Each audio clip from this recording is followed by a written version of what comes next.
For majority of the Western countries, the COVID-19 bite has proved difficult for many, with the United States of America, for example, recording more than 2,500 deaths in the last 24 hours, despite its capability and resources. With an already bruised economy and a huge number of people who live from hand to mouth, Kenya has plans to emulate countries like Rwanda in providing for the needy in the coming weeks as COVID-19 infections rise.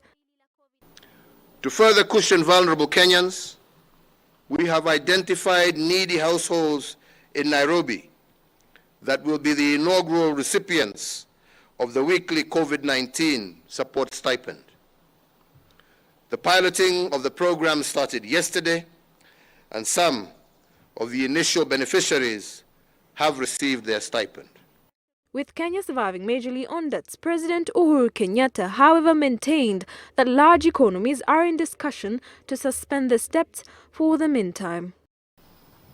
Are in discussion with ourselves on the issue of suspension of debt for a period in order to allow countries to be able to spend more in combating this pandemic and its effects, as well as the recovery, economic recovery, that needs to also come. In a bid to ensure a majority of Kenyans are catered for, 5 billion shillings has been directed towards the vulnerable population and supplement the savings generated by the counties, in addition to the protection of health workers. Today, my administration has also released 8.5 billion shillings to the elderly and vulnerable individuals under the cash transfer program run by the Ministry of Labour for the months ahead. In addition, 500 million shillings, which were in arrears, have also been released to persons with severe disabilities.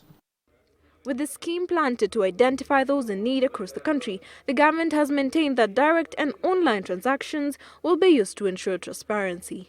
Vulnerable people who are being supported by government right now, they will be receiving cash transfers. They will not be given relief food.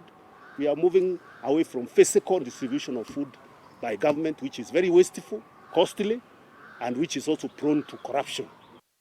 The president has also said that county governments will receive a 3-month waiver for purposes of purchase of masks and PPEs.